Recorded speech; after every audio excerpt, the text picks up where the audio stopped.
All right. There we go. Okay, there we go. Now it is good. I'm Paul. I'm Devin. That's right. And this is not the third time we are saying that intro.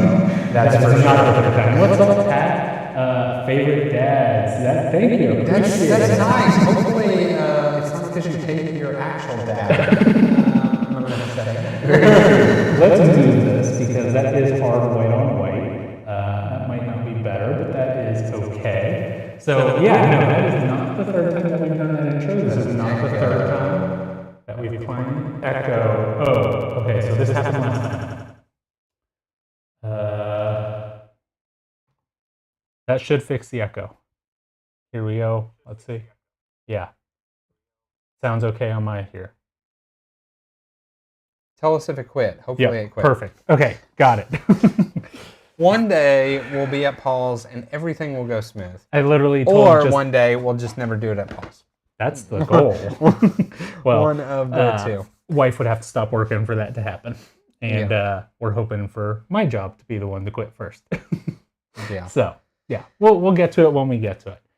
Perfect. Awesome. I don't know why there's 2 of every chat coming up on there, but that's okay. We're just going to deal with it and go from there. Yeah. So, Happy New Year to everybody. Yes, Happy New Year. 2025. Yep. Did we do our intro? I'm Devin and he's Paul, and we're Dads and Dice, hopefully. We did. Yeah. We got that dual chats and the chat box feed. Yeah, that's exactly what it is.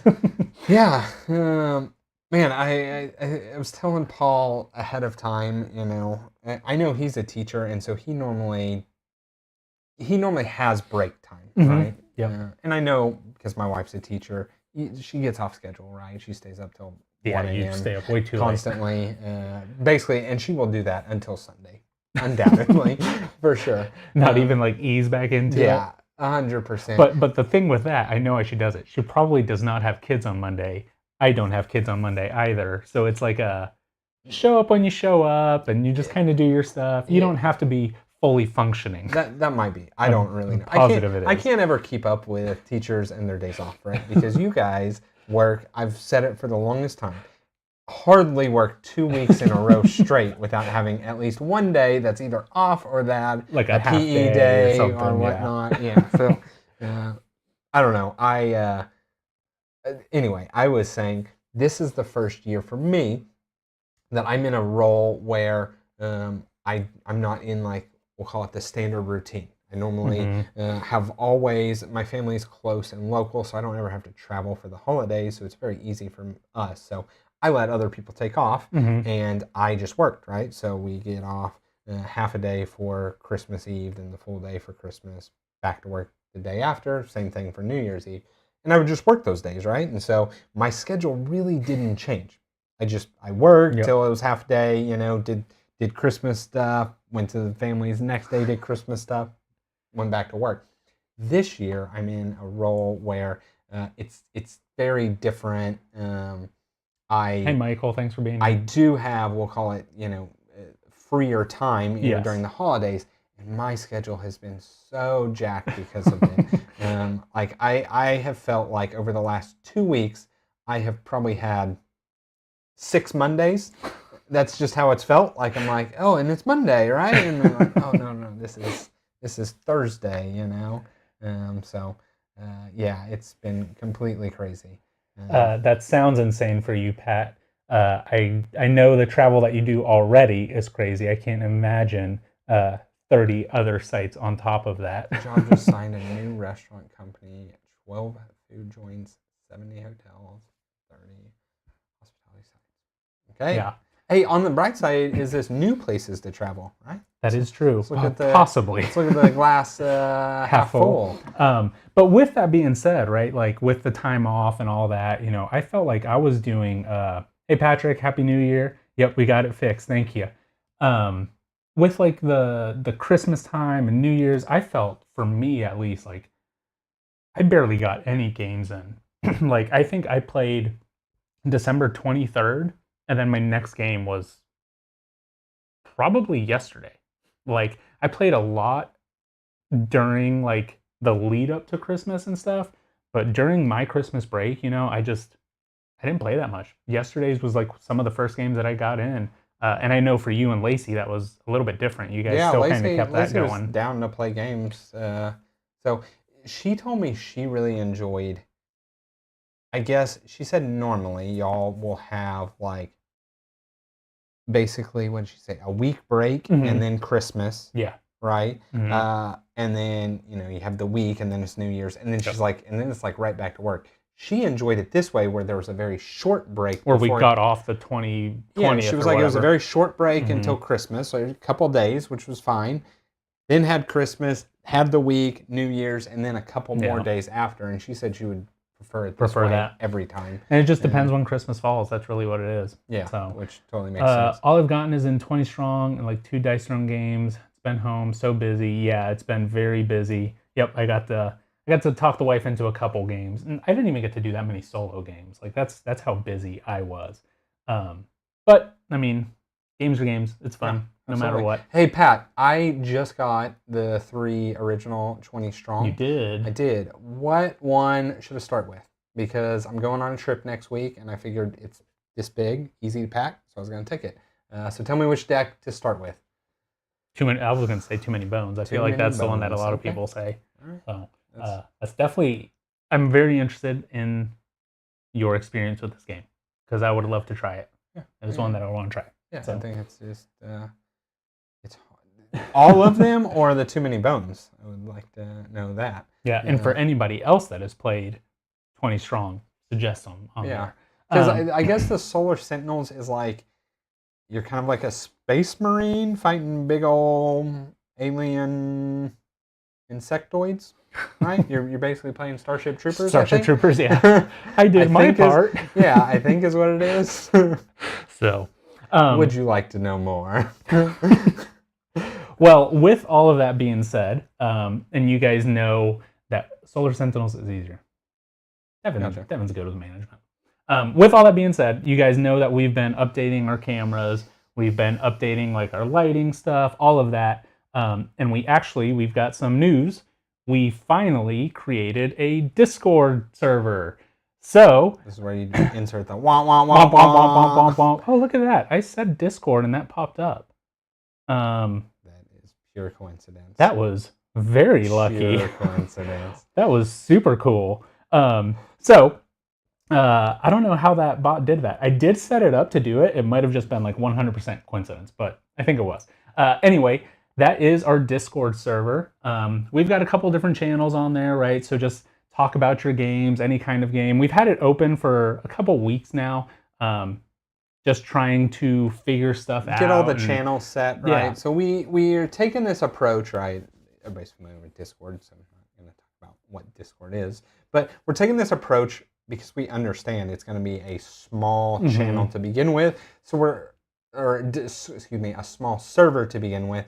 We're having fewer channels, right? So instead of like 1,000 different channels, which eventually, hopefully, that is the goal, right? And we have tons of channels where you can just everybody talk about whatever. Yeah, post pictures of your pets or whatnot, and that's great. That's what we want to get to. But in the beginning, to keep conversation flowing, fewer channels is probably better to the way to go. Yeah, stimulate the community that way. So we're hoping to just do a couple of maybe like a question of the week where we can go in. We've been posting a couple like Reddit threads in there of just stuff and talking about it.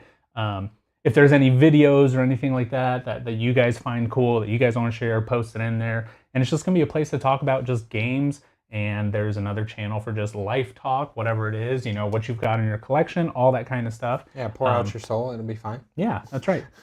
But so we're in there, and we would love for you guys to join us in that server and hopefully just let us grow a little bit more. Yeah, absolutely. So, yeah. George, I know I don't know how to say it, Bitaku is something Paul has talked about for a while. Rising Sun is one I have really wanted to play.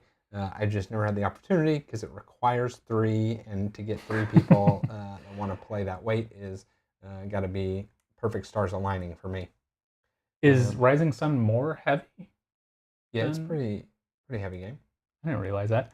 I think it's an area. No, Dominion Rising Sun. It's the expansion for Dominion.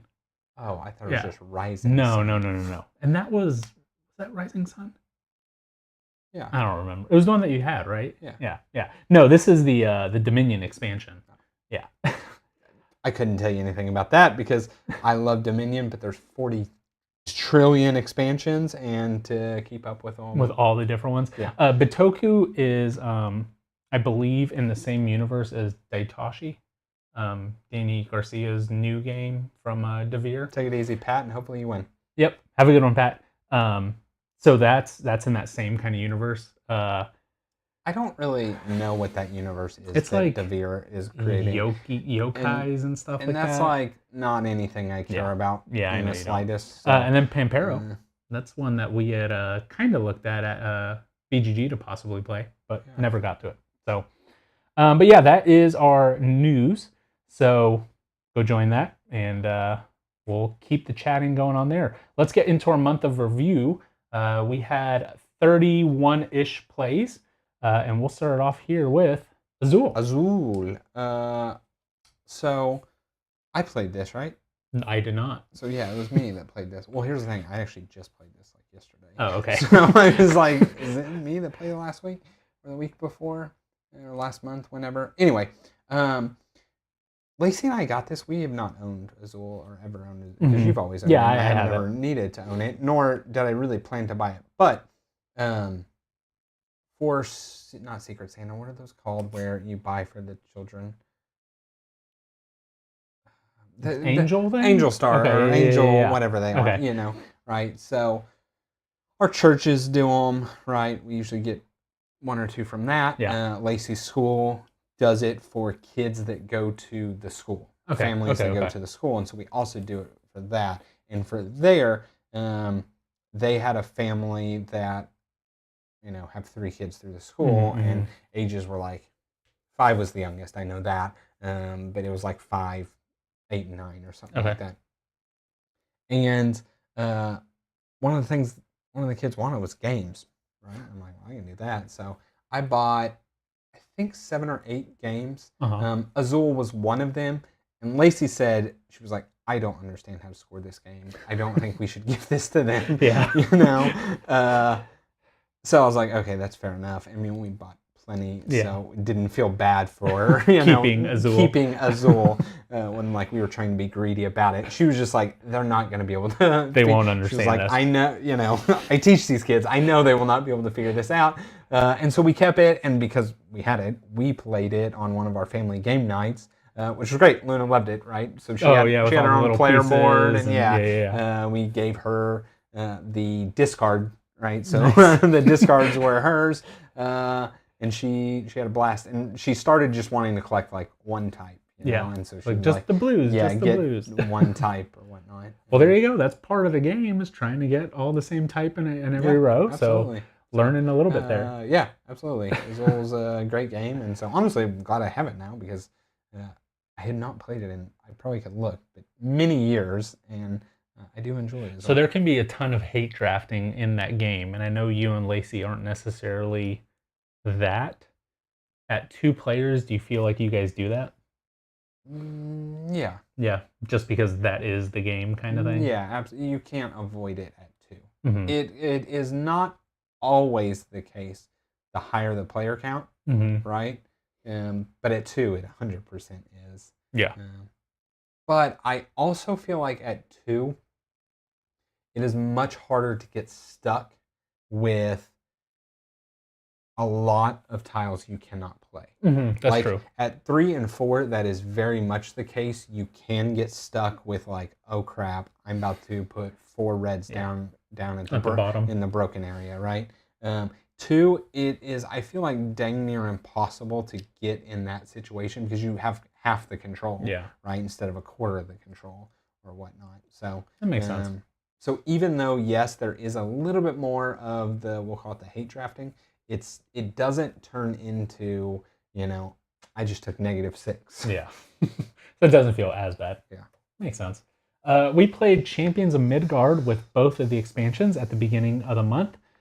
So this was a game that I got in my collection very early on into my board game journey, and it was a game that we really enjoyed. You know, we were playing it quite a bit, but in reality, we kind of like Lords of Waterdeep a little bit better. So we kind of just started playing that game more. This one eventually left the collection until recently when Devin got it in one of his hauls with all the expansions. So I had always heard that the game just plays much better with the expansions, so we decided to give it a go. And I think the first time you ever played it was with the expansions, right? Yeah, I played it. I played it like with the expansions, and then you got the game like a month later, and I played it that way, and I didn't like it as much. Right? I remember really liking it with the expansions. I think that stands true. The expansions adds it really helps with the bad luck of it, you know, to an extent. It's still, I think this game truly does merge the Ameritrash and Euro very well. Yeah. Right? Like the best you can for those two. You're still attacking massive creatures, you know. Chucking dice. Going for glory and chunking dice. But it is a worker placement Euro game at the same time. So. Yeah. The game for me, honestly, not that enjoyable for the play that we had with it. Absolutely. Just because you pretty much ran away with it very early on. I was just not getting the dice that I needed. And then at that point, you had to play a little bit riskier to not do as many dice, not roll as many. So just take more chances. You know, I did better than I thought I would at the end of the game. I did get more points than I thought. But it's one that I do want to play again and just maybe have a different experience with it this time. Yeah, so, absolutely. Yeah, Champion the Midgard. Up next, we had Cities. So we played this one December, like all of these games. This is the newest one from Devere, or one of the newer ones from Devere. They put out a ton of games this year. But this is just a drafting game. So there are 8 different cities, I believe, and you're building neighborhoods in these cities. And so there's 4 different rows. First row is like contracts or point scoring cards. You've got your little city tiles, which are foundations, parks, or water. You've got like actual artifacts or monuments, whatever it is that goes on them. And then you've got your actual building tiles. So you're just going to be drafting 1 from each of those rows. At 2 players, it's 2 from each of those rows. And just trying to make out the best 3x3 grid that you can, scoring as many points as you can. I thought it was good. I thought it was an enjoyable family weight game. I actually played it last night again at 3 players and actually enjoyed that a lot more. So the 2-player version, it's fine. But I think our biggest complaint with it was the scoring cards. So the 2-player, I'll say the positive of the 2-player first.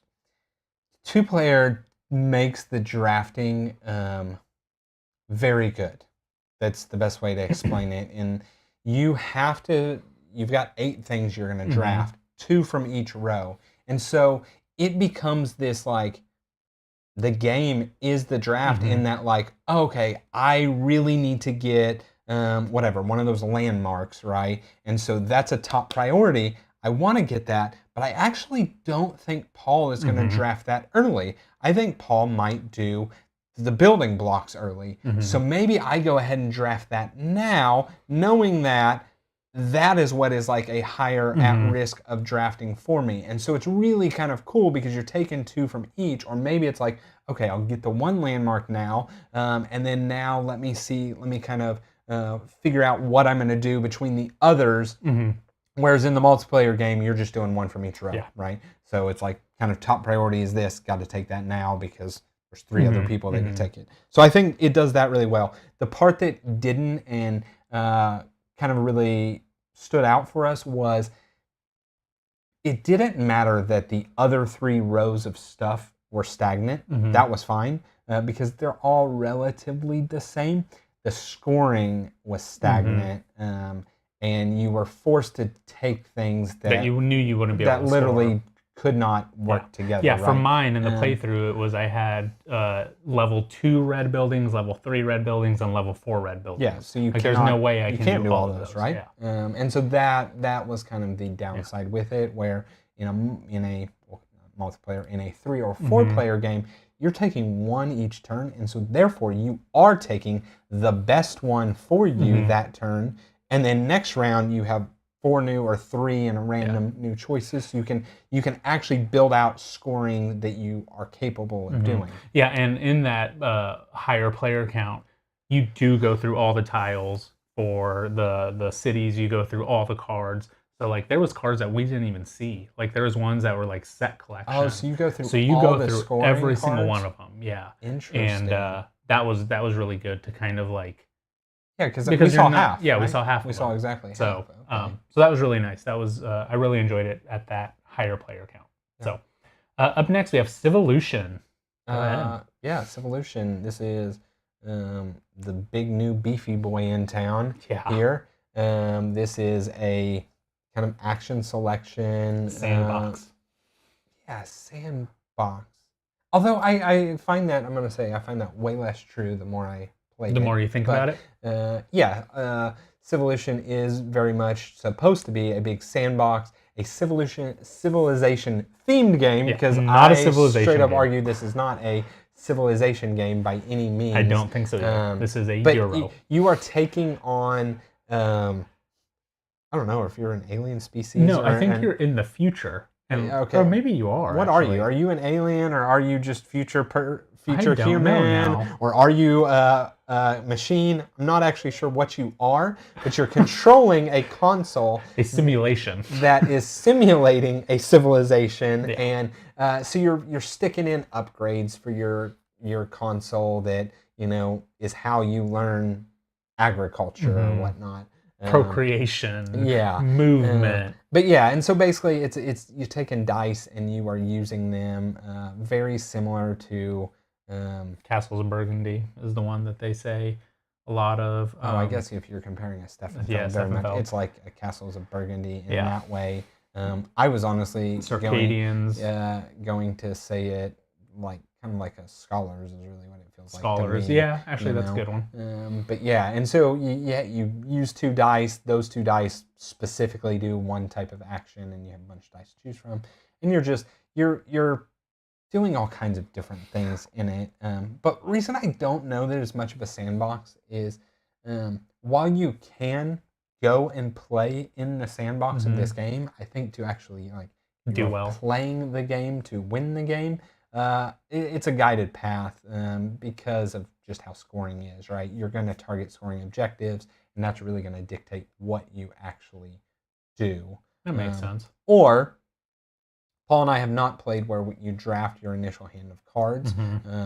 That probably also does dictate in a way, right? Like if you get something that synergizes with statues early on, maybe you are...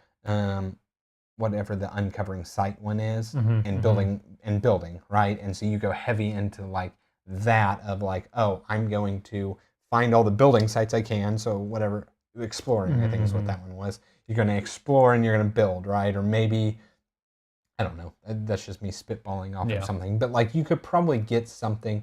I think there's a play if you get some sort of really good, whatever they were called, the activities. There's one that lets you do activities, right? And so you could do activities if you had the right just cards. Do a bunch of them, so I think there probably is more sandbox once you start drafting your initial hand of cards, but the starting cards they're kind of a dictated path. Yeah, I mean, I guess that's kind of similar to like a Feast for Odin, right? Because it's going to be your occupation cards that kind of dictate what you're going to do. Yeah, and that's 100%, right? To win that game, you have to lean into whatever your occupation cards are. I mean, one of the playthroughs that I had, the second one that we did there, I had a really good, synergy of tucking the brown cards and doing this. So I went real heavy. It gave you right? You got, what'd you do? You got bumps or something like that. Yeah, I got bumps for tucking brown cards, and I got to ignore one of the traits or something like that. Oh yeah, right? So one of the costs. Yeah. So it was efficient for you to tuck brown cards,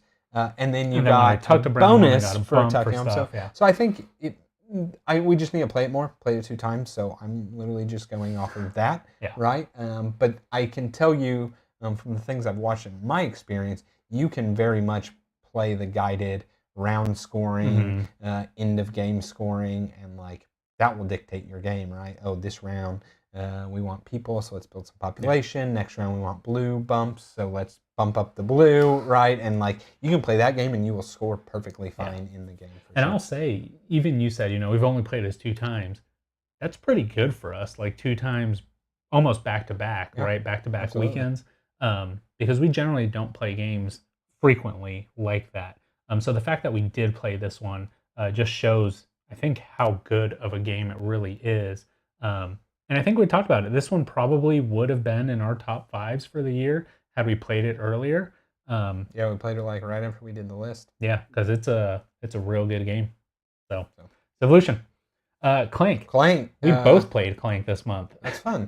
When I saw it on the list, I was like, I thought this was mine. It was yours. So we both played it. Yeah, so Lacey for Christmas got the right. final expansions that we did not have for Clank. So we did not have the Mummy's Curse, and we did not have, not the C team, the character bundle, whatever it's called.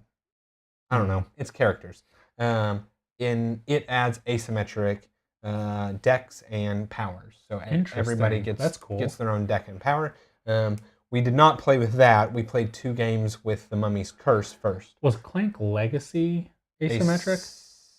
It became asymmetric, but I don't remember if it started. If I remember right, you had 1 or 2 cards that were slightly different. This one, I believe, all the cards are different, but I could be wrong. But you have an ability. And you didn't in Clank Legacy until we got, like, there was a couple games in, we got, like, rolls of some sort. I remember I was, like, a cartographer or something like that. I remember that, yeah. Or maybe somebody was cartographer. It may not have been me, but anyway, regardless, we didn't play with that yet because we're like, we want to experience the one expansion at a time. Yeah, so we played the Mummy's Curse, and we didn't play with any of the stuff that I had from, like, the Sunken Temple. Okay. So it was just base Clank with Mummy's Curse. Yeah, so as those cards came up, we just pitched them to the side because I was like, let's experience the Mummy's Curse. So what it added was a mummy. And instead of a dragon? No, you still have the dragon. But there's a mummy in one of 4 zones. So the board is split into quadrants. And events can make the mummy have to move, and you roll a dice. And if you're in the zone that the mummy is, you get a curse, which is -2 points. Okay. While you're in the zone with the mummy, you can fight the mummy like you can fight the goblin, and that's one of the ways he moves, is you beat him. If you use 2 swords, you get 4 coins, but you get a curse, so you lose 2 points. If you use 3 swords, you clear half your curses. Okay. So it was really, really neat because then when you fought him, he'd go into another random zone. So you could, in theory, fight him over and over if he was close enough for you to chase him or whatnot. Anyway, it was fun. The first game we played was so close. I think we both somehow barely got out. I eked it out on Lacey because I cleared my curses and she didn't. And yeah, it was good. Then the second game, just based on the cards I had this, it should have worked. In theory, this should have worked. I didn't take any movement and I didn't take any swords, but I took there's a card in there that lets you trash your burgles. I also had the Tattletale that gave Lacey Clank, and I was losing Clank. So I was thinning my deck, not getting Clank, and she was getting tons of Clank. I don't know if I thought it was going to work, because I did. By the end, I had like these hands that like had great buying power. But she was able to move all over the map, right? Because she was buying, the magic carpet and and she knew she was getting Clank, so she was like, I don't care if I take that or that. So she was like flying around the map, and I think she healed 7 times. She had 2 big potions and 1 small, so that was 5 plus hit 2 spots. So she was able to heal like 7 times. Yeah. So like me giving her more Clank and even her getting more didn't really matter when she heals 7 times. So I got out, and like my game was like banking on her not able to get out, and she was able to get out, and she ended up having so many points. It was one of my worst scores for sure. I think I scored like 50, and she had 110 or something like that. Meeple Mom for the win. The Meeple Mom won it in that game. But I tried something different, and I had. Oh, I know what it was. I went for the 25-point relic. But I had 2 of the teleport. So I had no movement. besides my base 2 starting movement, I had no swords, but I was able to like teleport and like, so I was just like very slowly moving through, but I was able to buy tomes and other stuff. But you were making way. Yeah, I don't know. It was fun to try. So with my play, there's a guy that I work with, sort of. He works in the same district. But when we go to like trainings and stuff, he works for the school that's very similar to my school, the other one in Denton.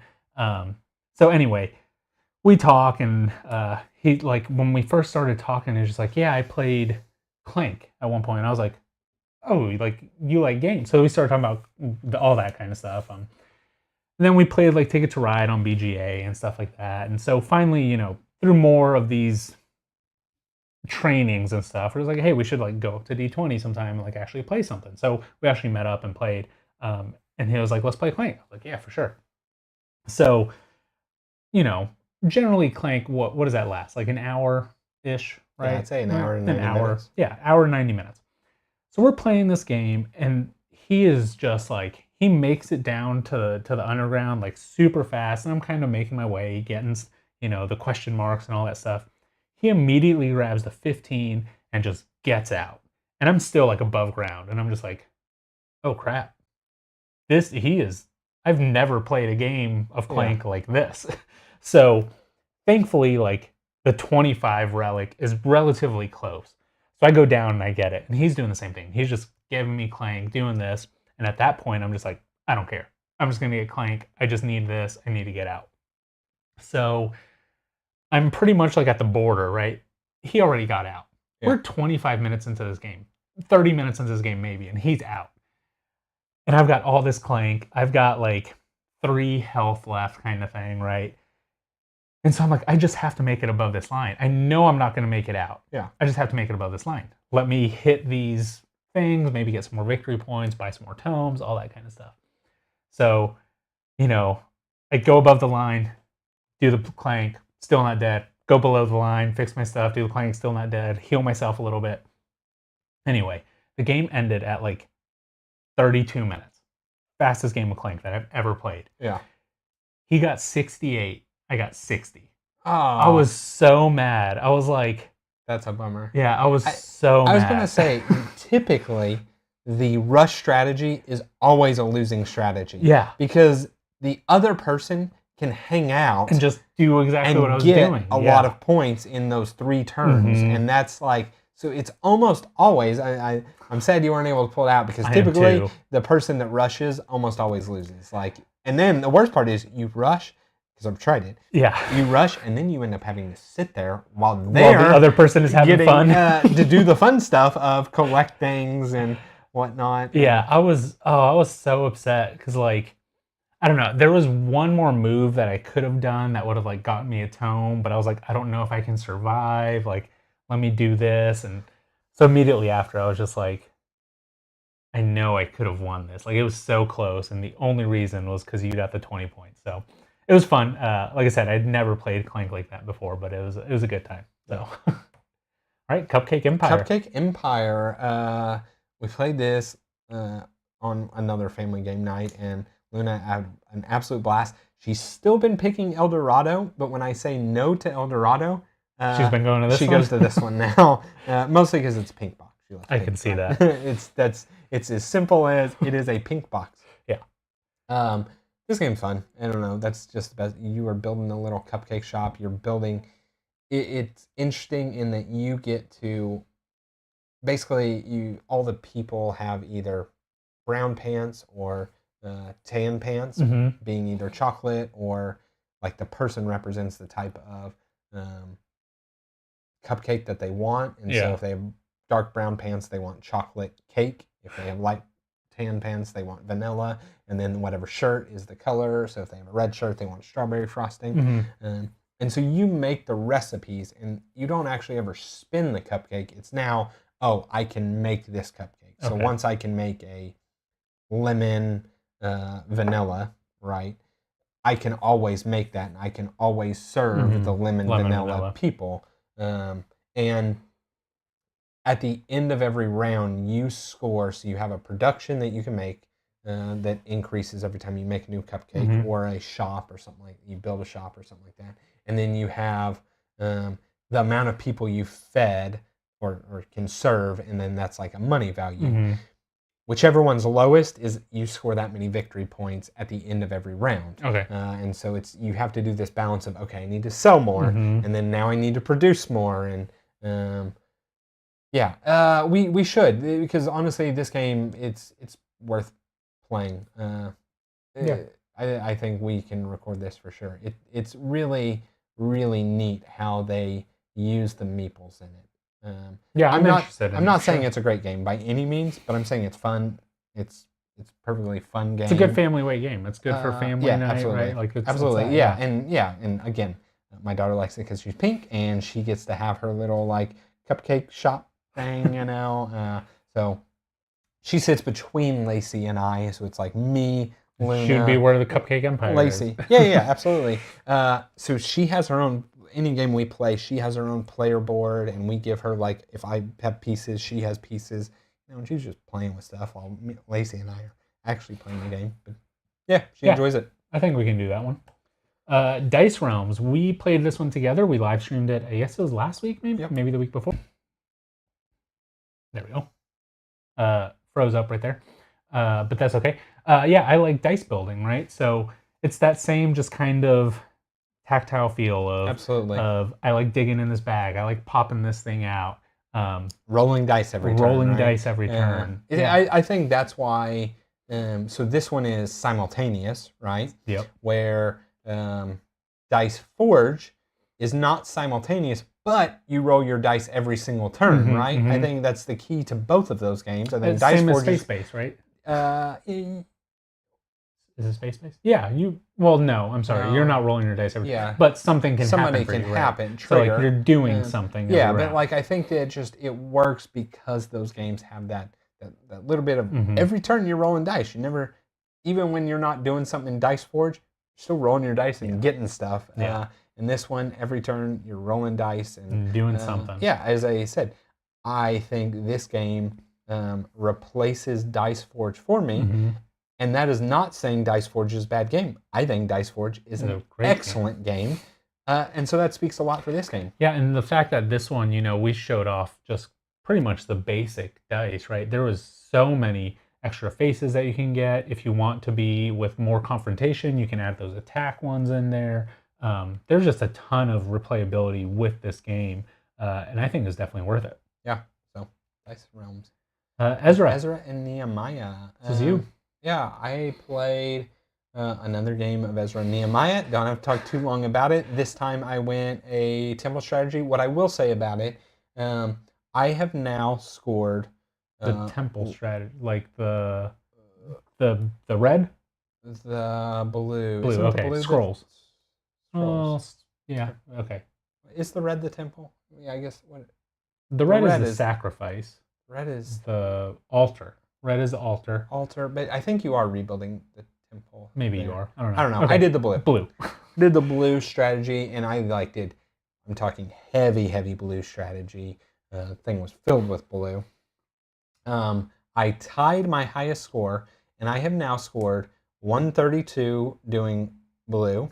I have scored 132 doing, I think it's red, and then I've scored 129 doing gray. Stuff is happening here. There it goes. It's back.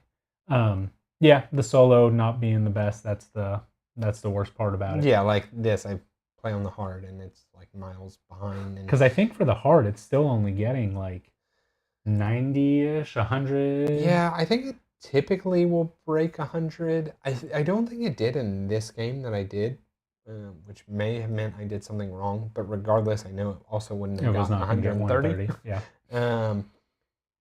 I've said it before, I like a solo that, while yes, I can still play my game, it's competitive, or it takes spaces, or it interacts. This one's just a moron. It's the best way to put it. Yeah. So anyway, but it was fun. Ezra and Nehemiah, Fields of Arl. I think you soloed it. This, right? Yep. I have to answer this. All right, we will pause for there. Something's going on with the stream here. I feel like we're dropping some frames. That's okay. Let me see. This stream's not currently. Let me kind of deal with this for a second. Should be back in a minute. But yeah, so if you're just joining us now and you did not see earlier, we did just start up a Discord. It is in the chat here. Join that Discord for us. Test. Okay, I think I'm back. You're back. Okay, yeah, so did I live stream this? You did. I did live stream this. This game's great. This game is very, very good. I don't know, top 10 good for me. I love how sandboxy this is, how this game really does let you say go, and you just go. And you just go. The solo, I at first thought was going to be very bad, because it's basically you play the summer season, and then you play the winter season, and then you play the summer season, and then you play the winter season, and you do that and 9 go times. Back and forth. Yeah, so I thought this is for sure not going to be good. But it was good. It was good because I had fun building out something new that I could do. Yeah. Naturally, Joe watched it and he told me later, he's like, it was in no way surprised that I built up my workshops first, which let me build up other stuff, and so I had like very efficient actions. Yeah, it's fun. I could just like, even after I played it, and it's been a couple of weeks and played other things, so I can't quite remember off the top of my head, but I remember thinking after I played it, like, oh man, I could do this, and I could trade this wool for this stuff, and I could like, You're planning out your next game already. Yeah, like it was like seeing the Matrix, like, oh, there's a scoring way of doing this stuff, and like, oh, I could score doing this stuff, and I don't know, You gonna get the expansion? It's the expansion's been out of print for like 10 billion years, so it cost $10 billion. The game's not that good. So no, I'm not saying that. I'm just saying that I will scour until I can find a decent deal on it. The problem with deals secondhand are you never find them for like expansions, typically without the base game, because who is like, I'm just gonna sell this. Yeah, who is like, oh, I'm gonna get rid of the specialist expansion and keep they sell them together. Yeah. But who knows? Maybe they'll reprint it one day. Guess who? Disney Princess. So this game Lola got for her birthday. So back in July. Excuse me. We've been playing it pretty regularly since then. She's never been able to play it, right? It's always like, is yours have green? And she'd be like, yes. And then like put down, whatever, just not playing it right. Yeah. We actually played it this month and she understood it 100%, cool. Right? So like she would ask the question, I would put my stuff down, I would ask the question, she would do it right. Like just the level of thinking in Guess Who, you don't actually think about it, but it's like you have to do like the opposites, right? And like this and that. So like for a child, a 4.5-year-old, it's actually kind of hard. It's harder than you would imagine it to be. So I just thought it was awesome that this month we actually got to play it. And we played it like 3 or 4 times back to back just because she was like, actually understood it. She was actually, I was asking the questions, kind of letting her do stuff. She would beat me a couple times, and not that I was letting her win, completely, but like she was able to get to my person on her own, 1 turn away from me or whatever, right? So like it was really good. It was super enjoyable, and it makes me super happy. Like I'm like, ooh, now we can actually play like Quacks and Co. a little bit more, or absolutely. It's that progression. Yeah, so we just got for Christmas Pretty Princess. So we'll see how that one goes. That's the one where you get the different pieces. And, I think so. Like you can't. You're trying to get the crown, right? Yes. Yeah. So you get an earring and you get a necklace. Yeah. So I had cousins that made me play it. I was gonna say Kirsten talks about that game. She played it when she was little, I did. right? I know the game. I have never played it. She actually came in today and she was like, "Can we play this?" I was like, "I don't know the rules." She's like, "Can you read them?" I was like, "You're not going to." I'm real certain. I could explain the rules right now. You have to collect one of each item, and you get the crown, and you're the princess. Okay. We'll update you guys next month on that one. Up next, Halls of Hegra. So this one has been one that I've been wanting to try for a while. It's one that I've actually had on my table. Oh man, for weeks. I finally put it up off the table today. But Halls of Hegra, it's a very interesting solo-only game. You are the Norwegian army and you're trying to fight off the Germans. And in reality, this is just a survival game. You're just trying to survive 11 days. So at the beginning of the game, you're going to be mobilizing your troops. You're going to be getting some people, adding defenders to your army, trying to raise morale, bring down fear, bring down doubt, trying to gain supplies, sending people out on supply runs.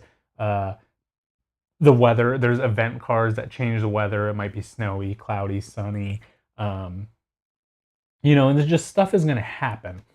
So you have this mobilization phase. After that mobilization phase, you then actually have like the first attack. So the Germans are going to attack you. You're going to be rolling some dice. Some of the people might hit you. You're going to be pulling stuff out of bags. It could be a hit bag. It could be a patrol bag. There's just a lot of stuff going on in this game. And I'm not 100% sure how I feel about it. There's this really good progression at the beginning of the game of like trying to build up your crew, your army. And that part feels pretty good, right? Like you're doing stuff that feels good and this and that. As the game progresses, it gets very, very brutal. Like if you think Final Girl is brutal, like I feel like this is even more, right? It's luck of the draw, right? You could lose 2 defenders. You could have an event that's just like lose your supplies. So I don't know. There's like positives. There can be positives if you get your morale high enough. And the positives are like gain a supply, get 2 tired defenders to ready kind of thing. It's very hard to get your motivation high. So it's really hard to do everything in the game. Because at one point you do need to start defending the walls. You need to start attacking the Germans. You need to repair your guns. You might need to send out more people for more supply runs. Your defenders start getting injured, so you got to start taking care of them in the waiting rooms, or they die in the morgue, like they go to the morgue. So I don't know. There's a lot of like feel bad moments in the game of like I just built all this stuff up, and now everything just kind of gets destroyed. But I really, really enjoyed the first part of the game, like you win. So it's not really like a woohoo, we did it, but I don't know, you survived. And I'm not sure if I'm into survival games. That's kind of how I feel about it. So I've played it twice up until this point. I'm definitely going to be trying it again because honestly, like I can see why Joe loves this game. I can see why people that are into that, I can see why they like it a lot. The reference is amazing. Like it literally walks you through everything, through all the different stages. So I don't know. I'm going to give it a couple more tries and see how I feel about it. And then really kind of give my final thoughts on the game. So it's an interesting one. Yeah. And I looked at it and I thought there's a decent amount of people backing it. So it was enough for me to like look into it. And I obviously did not back it because it was not something I wanted. Yeah, I think you would really enjoy the first 4 or 5 days. Yeah. And then at that point, there's just a lot of feel bad stuff that happens. So, all right, up next we have Haven. Yeah, so I called a bunch of games. This was one of them, and I was actually calling it before I even played it. And so I told Lacey, hey, I have to send this off tomorrow. Let's play it real quick. And we played it, and it was fine. Best way to put it. It's a when you mentioned Yokai Sketch or Lost Cities or one of those games where I'm building on this side and you're building on this side and we're competing for objectives in the middle. And it was fine. That's the best way to explain it. I don't need to say much more. I obviously got rid of it because I didn't think because it wasn't the best. I didn't think it was going to be great, but it was fine. I think it did too much. Now, there was a good amount of, we'll call it tension, back and forth. It did legitimately come down to the end, and that part was fun. And Lacey and I had a fun enough time, but I just think there's better games. So, yeah. So not enough space to keep everything on there. Yeah, Ken getting a lot more games here, so got to keep them going. We played Inventors of the South Tigris. Let's see, when was the last time we played this? Probably September, actually, for me, was in September. Pretty much right after you got it. You left it over here. I played it solo a bunch. And it was good. Yep. It was real good. Yeah, I think this is a fun one. I don't know. I have to really think about where this is ultimately going to sit for me.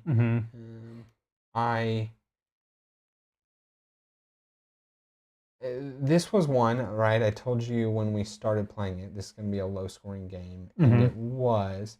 And I don't know how I ultimately feel about how the games are going to be wildly different scoring. And I understand, like, I'm fine with it. They're competitive either way, but I just don't know ultimately how I feel about that part of it, right? There's not going to be this consistent gameplay. So, yeah. No, I like the game a lot. I just have to think about. Yeah, this is a really interesting one because generally you're very heavy workshop, right? Like that's building out your engine, getting extra bonuses, extra actions, getting all that stuff. And this game didn't really allow for that to happen. This game, I'm trying to think. You know what? And so I was actually thinking about it after the fact. That right, I realized. That is the part of the game I very much enjoy. Yes. I think if there were more plays where it played out like what we played versus all my other plays, because none of my other plays really played out that way. And it's fine if once in a while it's that way. I have no problem with that. But I was thinking, like, if that was how my first play went, or even my first couple plays, I probably would not like this game as much. Nearly at all. Because that's the part of the game I very much enjoy. And so not being able to do that... not as enjoyable. Yeah, so I don't mind that every once in a while because I had to do different things, and I did. Yeah. I had a very different game than I typically play.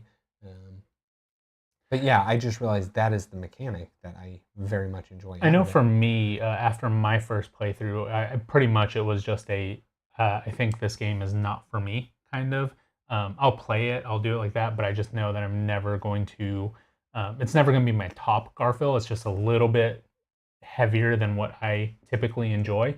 After my solo plays, I did start understanding it a little bit better. And then definitely after this other playthrough, still definitely not going to be one of my favorite of the Garfields, but it has grown on me a lot more than that original playthrough. So this one's just been kind of a slow burn for me. I think if I play it even more, that enjoyment level will just continue to go up. Because I mind the other parts of the game, right? Like I was never doing the workshops fully. I was just doing a little bit of everything. Yeah. So yeah. I'm interested to see this expansion. That's for sure. With the asymmetric powers. Yeah, I'm interested to see just how strong they are because I want them to be like game-breakingly strong. Yeah. If they're going to cut a round of the game out, I don't want them to be. We'll call it the prelude, where it just jump starts you into the game, right? Like if it's just jump starting me into round 2, I could see and that. then I'm just playing rounds 2, 3, and 4. Yeah. And their powers are, you get an extra coin when you do this thing, right? Like I don't want it to be that. I don't not want it to be like every time you publish, you get 2 coins. To me, that's like that's not enough. I need it to be like you want it to be. You don't pay whatever for this, right? Like whatever, a guy is all about the blue die, and so like anytime you do an action with the blue die, whatever, it's I don't know. Yeah. Your workers get double bumps, something like that. I want it to be like this does not feel busted, right? And we all have these borderline busted abilities. I mean, that's what's so fun about Circadians. Yeah, right? and so and that's why I have hopes for it, right? Because Sam is very, very big into asymmetric powers, so that's my hope. But anyway, that's just, I don't want it to be something minor, and then maybe something to just make the game not lighter, but something that just kind of speeds it up a little bit. Yeah, and then you're just playing rounds, as I said, 2, 3, and 4. Because I want to play 1, 2, 3, and 4. So anyway, I'm just curious to see. Legacy of You, this is you. Yeah, our buddy Joe, Board Games for Two, got this game. He was playing through it, and he was sending us constant screenshots. So I played one of the games in the midst of him just like giving us So did you do updates. Yeah, so I did the one shot of it. What'd you think? It was fine. It was fine. It was about what I expected it to be. Yeah. I think I probably won't do that much. I don't know that you can do like much with a one shot of this, right? It was about what I expected. They just add in the tough barbarians and the huts, and they give you a couple extra villagers that don't have rules upkeep, So basically they gave you the victory point or the loss condition that don't have special rules to go with it. It was fine. I would probably just keep it shelved till I do the next campaign. Do another campaign. Yeah, it's a great game, but I didn't think there was anything. It was the best they could do for a one shot. Yeah. I mean, that's basically what they did for the TTS mod whenever the game was coming out. They had it in there, and like what they sent out to like all the reviewers and stuff, right? It's just the first scenario where you're not going to do any story. You're just going to get the mechanics of the game. You're going to play the game loop, and then that's it. Yeah, so it was fine. Lorenzo. I was excited to see this one on your list. Yeah, so unfortunately I did not get to play this multiplayer, and it is a 2 to 4 player game, so I had to do a fan-made solo. And how you did that? The fan-made solo was just fine. It had rules that were logically sound, Personally, I have no problem playing fan-made solos. I think that people that are like heavy fanatics of games make good adaptations to like get the game to how they want. If you are that interested in making it a solo, you're probably going to do well. Yeah, and so if you're apt to doing that in the first place, you probably know what you're doing. Yeah, absolutely. I've argued for a long time that the Arc Nova solo in the box completely sucks, and the fan-made one is completely fantastic. Yeah. So anyway, it was really fun. I like this game, right? It's the part of the Inventors that the workshops I get to do, and that is building out, workshops, and so that's actually what I did. I didn't do the yellow. I did the green, or went heavy on the green, which was gathering resources. Just gathered a whole bunch of resources and bought a whole bunch of victory points, and had fun doing it along the way. Lord of the Rings Duel. So we played this one together. Really enjoyed it. I think we talked about it in our November one. But I got to play it again and play it with the guy from work. And I really like this game a lot. I've said it. I don't really know anything about Lord of the Rings. But just the slight changes that they made to the blue cards not just being victory points. I've played at this point now, I want to say 6 or 7 Lord of the Rings duels. It has never gone to the last card, to the very end. It's always gone, except for one game, it's almost always gone to the third round, about halfway through. So how did it end in the one that did not? I'm curious. War. I went against Kirsten. Somebody was able to. I got all the presents. I think that's probably about the only one that can, right? I doubt. Yeah.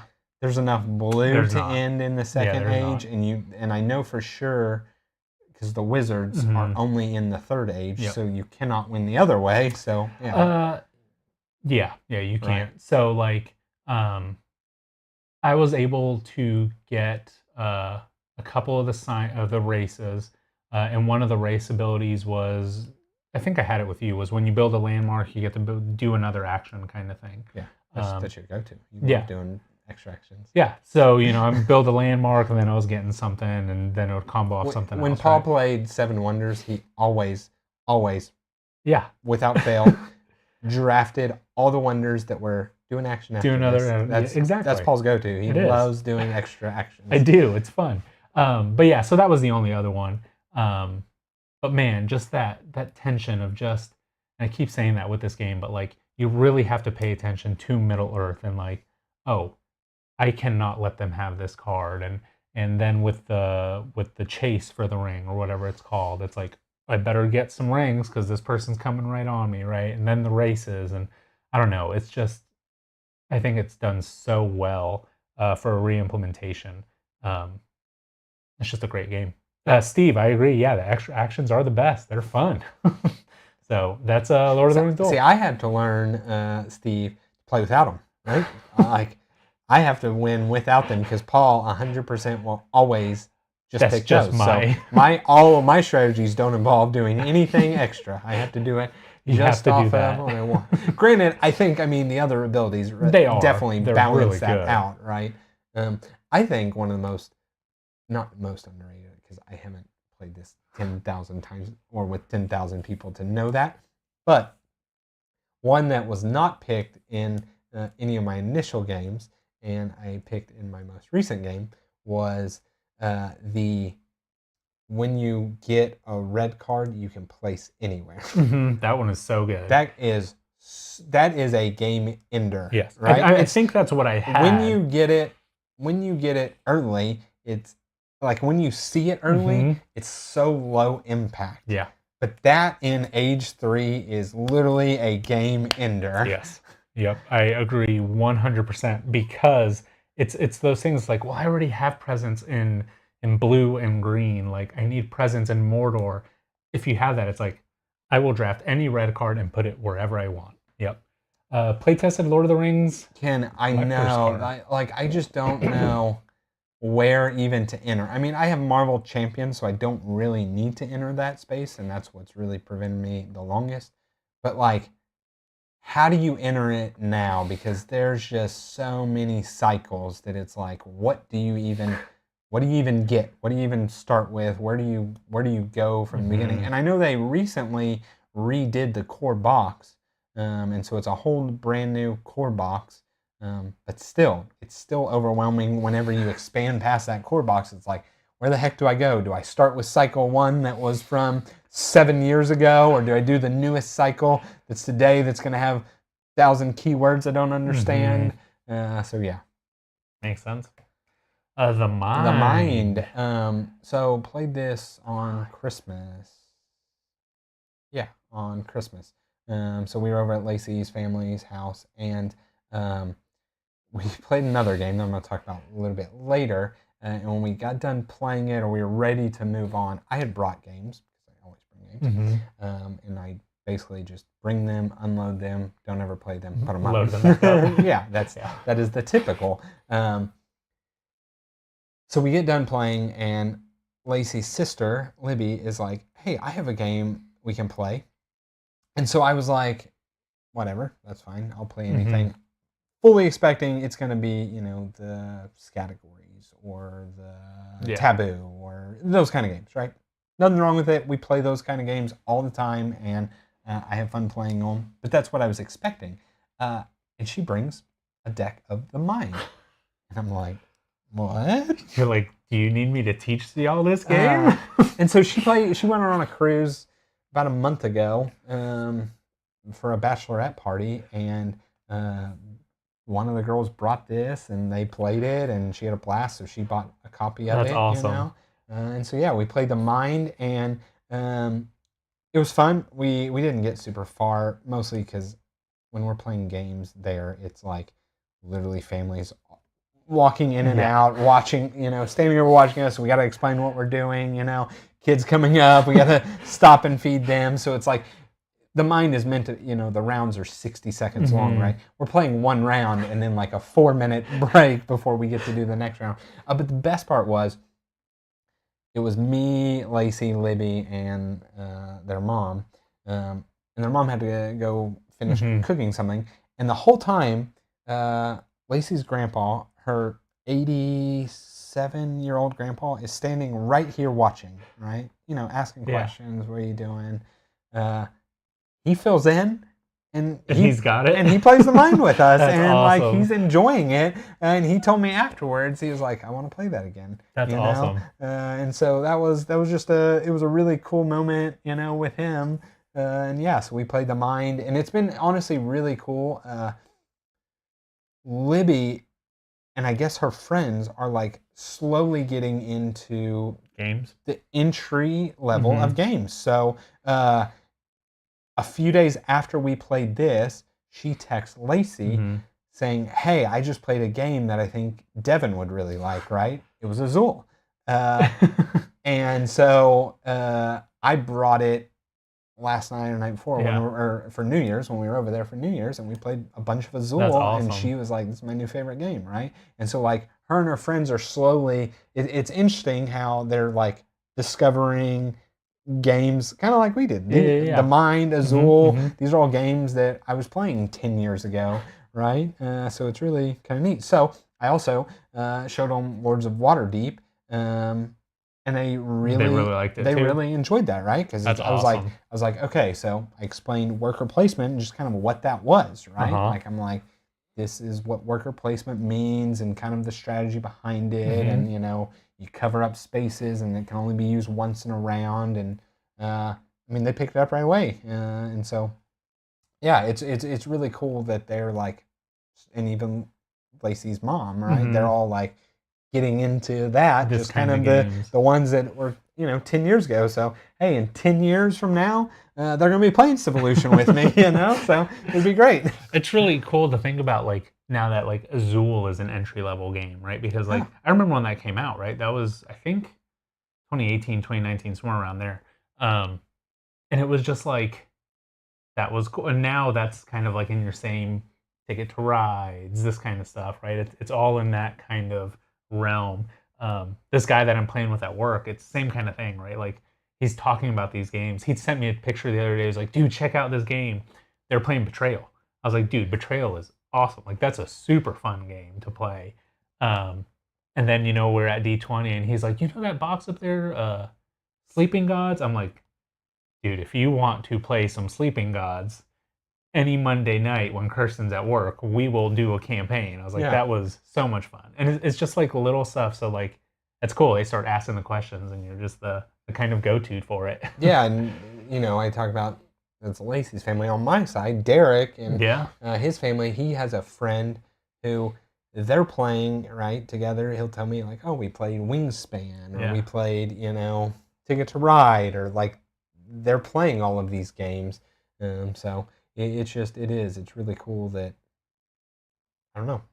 These entry games are breaking in.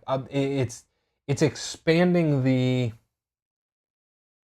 board game community as a whole, right? From what is overall a very niche community, right, or always has been, that it's broadening it, right? To, both of my extended families are getting playing into games, right? And not even to like get more into that, but like, I think that's where like artwork and like theme and like all that is like what really appeals newer people into the game, right? Because like Wingspan, when that came out also, that was just huge because of the theme. The game has nothing to do with that, right? You've always said that you can reskin this however you want, and they did. And they did. But it was the birds that brought the people in, right? Yeah. So like, I don't know, that's awesome. My first Castle Panic. So right after we had played Guess Who, 3 times, with Lola 4 times, we did My First Castle Panic. And what was awesome, not to plug here completely, but this right here is a card holder, right? This is the box to board ones. And so like, she would get a card, she would just put it in this little holder and she would just be able to look at it, right? And so on my first castle painting, you're basically just trying to protect your castle from the incoming trolls or orcs or whatever they are. And they land on different spaces that are just a color and a shape. So if you have that color shape card, you can play it and then it gets rid of that troll. So, you know, she's looking at it and we're kind of like talking through our turns, like, okay, do you have anything that matches? She's like, yeah, I have this one and this one. I'm like, okay, which one do you think we should get rid of? She's like, the one that's closest to the castle. I'm like, yes, please get rid of that one, kind of thing. So just going back to it, it's cool because there's this, you can see the strategy starting and like the talking your turns out and like, why should we go for this one? Oh, because it's going to do this. But then of course there's the other ones where she's like, let's let it destroy the barricade first because I have the card that can rebuild it. And I'm like, I don't know if that's the best, but I don't know. It's super. It's really cool to see, like, again, just that progression into the games. Yeah, so, absolutely. Peacemakers, Horrors of War. This one is by the same publisher that did Lands of Gowser, right here. This is a cooperative game where you are trying to prevent two animal factions from warring each other. So it can be two, you know, just different factions fighting each other. It can be two and then one just kind of who's going to join in into whatever. But basically, you have a hand of cards, and these cards are going to let you see their orders or see like what the factions are going to be doing on their turn, kind of thing. So it's your job to lower their motivation so that they stop wanting to fight each other, and then when they're both like in the green low motivation zone, you kind of you win the game. So you're not wanting them to kill each other off. You're not trying to fight them off. You're literally just trying to like mess up their plans enough to where that motivation goes down. This is a really interesting one. I want to play it with another person just to kind of see how it is, because how I've been playing it right now has been two-handed. You can play it one-handed, but I've been playing it two-handed. But like you can give a card to somebody else, right, if you're on the same spot. These orders that they have is like move your commander to this space, and then the other one is like attack 3 different things, right? So with one of your cards, you could have possibly moved the attack card to the bottom of the deck so that they're not going to attack. Or one of the cards that you have is like if they attack, they lose one person, and that damages or that lowers their reputation or their motivation. So it's just a lot of manipulation that you're doing to both factions and just trying to bring down that motivation for them to fight. Like I said, it's really interesting. If some of the animal folk die, you actually get these horror cards in your deck. So because you've seen something horrific, so it kind of bloats up your deck and it gives you something bad. So anytime it comes up, it's like lose something, right? So I don't know. It's really interesting. I've played through 2 of the scenarios. I'm going to play through a couple more. But like I said, I really do kind of want to try multiplayer just to see how that plays. So that's it. Carnegie. I don't know why that's Carnegie's in the weird spots. Yeah. Did I stream this? You did. I streamed Carnegie. Carnegie, we've talked about many times before, so I'll breeze over it. Excellent game. I don't remember the score of the solo. Did it beat me? Did I beat it? I think you beat it. Maybe barely. I think. Barely beat it. Okay. I think. We like that. I think it was barely. I don't really remember at all. But I think Carnegie is a great game. I like how tactical it is in having to kind of be heads up, talking about the multiplayer, being heads up with what you want to do versus what your opponent wants to do, and knowing like, oh, Paul is probably going to do this, so I don't want to do this. Let me set up to do that, or you know, maybe I do this because Paul cannot get full benefit from doing this. And there's just so much interaction in it, and I just think it's really good. I like how tight it is. Any game that has a set amount of turns is good, and this one's 20. And so in 20 turns, you got to win the game, and there's no bonus actions, nothing like that. It's a pure straight 20 turns. And if you're playing 2-player, you control 10 of them. You know, if you're playing 4-player, you control 5 of them. And so I think that is really cool. I have wanted to play this at 3 or 4-player and just never had the opportunity. But I hope to one day. Yeah, we were close at BGG. We had it. Yeah.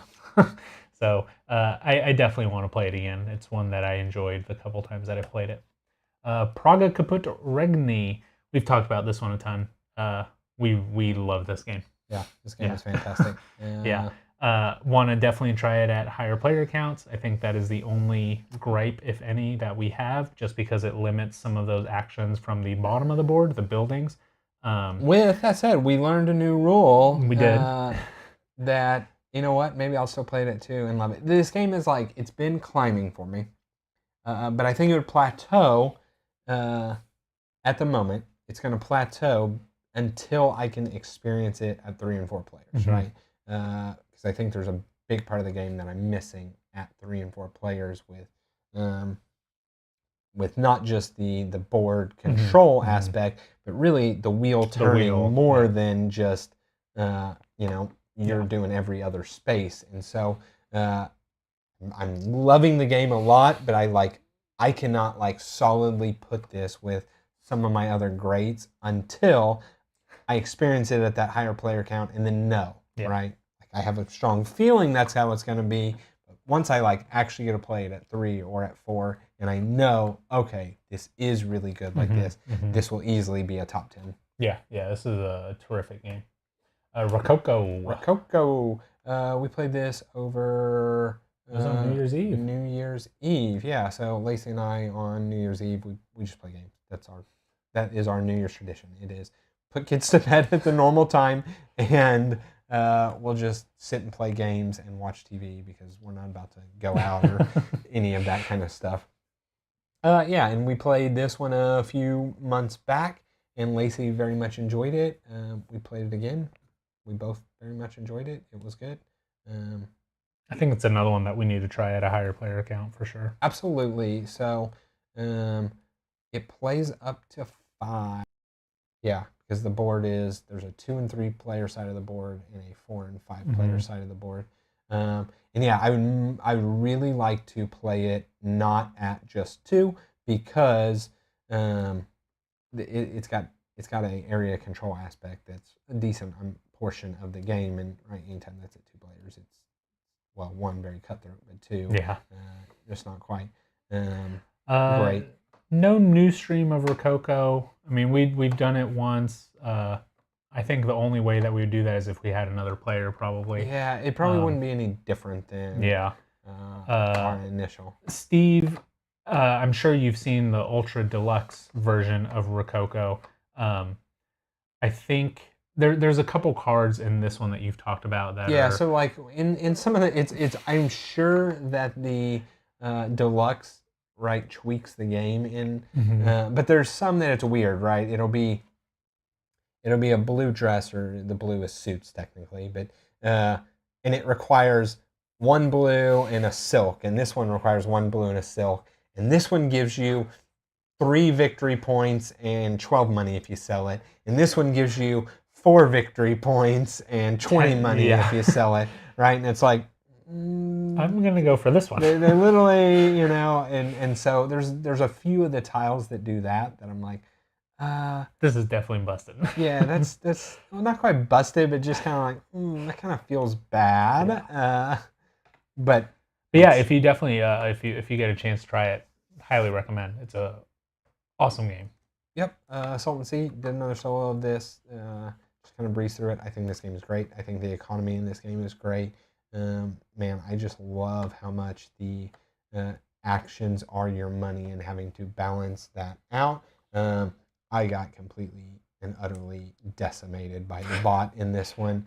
I got myself stuck where I basically had no money, and so then I was clawing just to gather some money to be able to do something. And so once you're in a bad spot, once you bottomed out on the money, there's no catch up. That's it. You you've really done it to yourself, and I did it to myself, and so it was a learning game for me on that. But I think this game's fantastic nonetheless. Yeah, I want to try it. SETI. So Lacey and I got a chance to play this game. And it was a lot of fun. I don't know that I have a solid opinion of the game just yet. I'll put it that way. I don't think it's bad. I think it's good. I think it's borderline great. No, I think in most people, it's just a fun game. My reservation I can say with it right away is I typically like my scoring to be, we'll call it a little obtuse, right? I like to forge some sort of path to scoring. This game is not that. This game is literally just do this, get points. Not well, yeah, that, but like it's very much every turn you know exactly what you should be doing. Okay. Like you're guided. You have a card that says you get 8 points if you visit Mercury. Well, you're going to go visit Mercury. My next 2 turns, I'm going to visit Mercury, and maybe I have another card that tells me I want to do something else, so I kind of side and do that. But like, you just kind of always know. There was never a point during the game that either of us weren't sure like what to do. Like it's very point salady. Everything scores points, right? But it wasn't sandbox. It was very much like, okay, well, I get rewarded if, like, for me, it was landing stuff on planets, right? So, like, that's what you're going to do. I'm just going out and landing stuff on planets. And Lacey had something that was for, like, scanning, right? And so she was scanning. And so, like, it was always like, oh, you get this card? Okay, that's cool. It gets points. Like, I'm going to play this. And it kind of guides me. And I do like to forge my own path. So that is my only reservation. Not that I think, I'm not at all saying it's bad. I think it, and this is off of one playthrough, mind you. So, you know, my opinions can all very much change. But just off of my initial playthrough, it's like, I like to like, okay, so this is how I get points, or this is, you know, let me figure out my own way of generating those points, or there's some sort of big in-game thing, and let me do that. And there was in-game scoring, but it wasn't any kind of in-game scoring that was like significant enough to. It was a decent amount of points, but it's like all comes from actions you're doing anyway. Like that's the best way to explain it. Like there's no real big surprises. Yeah, I could have gone out of my way to manipulate the in-game scoring. How I feel on this playthrough, I could have gone out of my way to manipulate the in-game scoring and like scored an extra, we'll call it, you know, 2 times or 22 for this one by getting sets better. But ultimately, like everything I'm doing is working toward one of those in-game scoring conditions anyway. So like. Just go for that. Yeah. All I know is I'm very excited for this one. You texted me immediately after and said you're gonna love this. This is Paul, right? Because exactly that. You're gonna have a card that you want to do whatever, the launch probe action. So you're gonna play that to launch your probe, and then on the bottom of that says, you know, so they all have missions. So you have a card. You have base ways of doing actions, right? So you have your base ways. You pay these, and you'll do that plenty throughout the game. But you can play a card. So normally to launch a probe may cost you 2 gold. That's how much it costs to launch a probe. You have a card that you pay 1 gold. Or you have a card that it's really, it still costs you 2 gold to launch a probe. But on the bottom part of most of the cards are missions saying, as I said, if you visit Mercury, if you do X, Y, Z, right? So now you've launched your probe like you wanted to, and now it's saying, hey, go visit Mercury. Go do this also. Right? Yeah. And that's 8 points. So it's like, well, okay, I just put a probe out there. Now I'm going to move that probe over to Mercury or whatnot. And so I think you'll very much enjoy that because it's, other than that, it's just like point salady, right? Everything you're doing is getting points. And our game was so very close. It, like, not quite within a point, kind of. I ended up having to lose points because there was like we'll call it a corruption-like mechanic. And it wasn't actually that I was taking corruption by any means, but it's just the luck of the draw. And I got cards that did not benefit me, and it felt bad because I looked through the deck and like any of the other cards would have benefited me and would have won me the game. The game was like that close, and I draw 4 cards and it's like, not one of these. None of these are good. Not one of these are good for me. I'm gonna end up losing some. But yeah, it was fun. We want to play again. Lacey wanted to, excuse me, enjoyed enough that she wanted to play it again. So nice. Yeah. Well, and we honestly did not have to full teach. Oh, like, you just kind of played as you went? Yeah, I taught her. I probably did a 15-minute teach of the game, and then as things happened, or like you're not doing the you're trying to search for aliens, right? And so it's like after doing X things so many times, or Y times, you get a piece of this alien technology or whatever, right? Yeah. Well, I don't have to explain the alien getting that. I just have to explain the doing how to X, get to that, right? Yeah. And so then once we trigger it, because we've done X, 4 let's times. Explain those. And she's like, okay, what is this? I'm like, okay, so that is this, and it goes here. So I was able to just kind of explain it as we went, which made us getting right into it. That's funny. We were just talking about that with games, like teach as you go. So I mean, here's one that would do that for you. Yeah, I think it works. Pretty well with SETI, honestly. Nice. All right, up next, Shipwrights of the North Sea. I streamed this at the beginning of the month, I believe. Or did you play it? I did not play it. Then it was me at the beginning of the month, right? I streamed this. And I probably. Sure. Yes, you did. Yeah. Because you talked about the bot again. Yeah, the bot. Oh yeah, this bot is not a bot, right? This game's fine. That's where I put this game. It is just fine. It is a drafting game. It's in the same vein as It's Wonderful World and that kind of stuff. I think the solo is so bad, and it shouldn't be called an opponent. This should 100% be a beat your own score. But then I also realized like this cannot be a beat your own score because literally you're at the mercy of your first rounds. Like your first round in my playthrough. Actually, now that I think about it, I think I had a very good economy that I remember. I was getting tons, and I did. I literally had. It was something I got workers. I tucked a card that spent workers that got other stuff, and then I had another building that dealt with other stuff, and then also got workers. Basically, it was like between 2 buildings, I came out, whatever it was, 3 workers, couple resources, and some coins just from using 2 buildings every single turn. So I was able to like get tons of stuff. And, it was fine. Spire's End, Hildegard. This is a choose your own number. It's one of those like flip books, basically.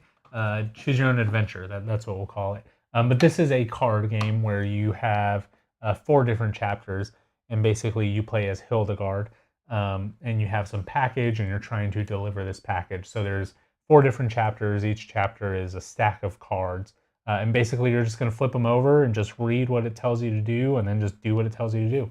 Every now and then, you will meet up with some people that you're going to fight against, or people that might need you to roll something. You have your little slingshot that you're trying to hit, and then at this point, it's just chucking dice. This is a story that you're playing with some dice added into it.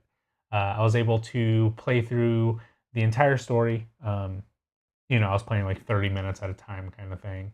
And I don't know. I just really enjoy the story aspect of it. Just going through it, playing it. There's enough ways to mitigate the dice so that it doesn't truly feel like a real bad moment. And then, I'm not sure if this is how you're supposed to do it, but how I always do it is I just save it at a checkpoint and just kind of go back to there. I'm sure some people play it just like as a 4-hour straight campaign. I just don't have the luxury of doing that. But this is a really good one. Really like it. There is the original Spire's End. that's supposed to be a little bit more gruesome, a little bit more graphic novel-y.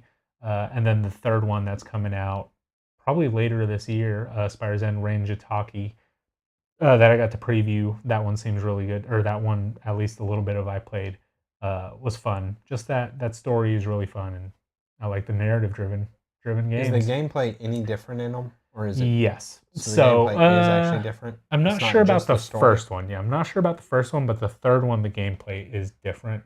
On this one, it's literally just chucking dice and you're trying to get bullseyes. On the one that's coming out this year, there's like an actual player mat, and then there's actual boss cards that go out on there, and they have movement, and there's things that block it and stuff like that. I remember watching you. Yeah, it was very similar to like a Too Many Bones. Yeah, something like that. So yeah, I'm excited for that one whenever that one comes out, and so yeah, it's a good one.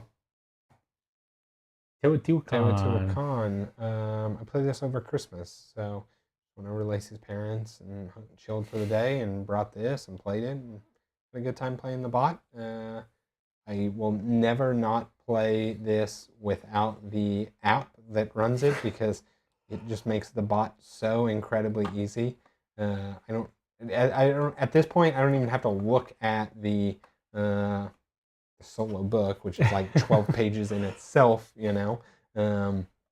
I'm able to just use the app, and I know even the stuff it has abbreviated what it means, and so yeah, it was fun. It was really fun. I had a strategy that was, I got benefits from doing the research technology, and I got benefits from building. Like the research technology, 3 of the 6 benefits were benefits for building. Mm-hmm. So, and I started with being able to get, I think it was 3 points when I researched. So I spent my first entire eclipse basically like collecting gold, going over there, dumping it, getting all of the research technologies that had to do with building. And then from there, it was like, taking in the way my board laid out, building was literally 1 turn, or stone was 1 turn before. Building is always in its spot. Pyramid, yeah. It doesn't change.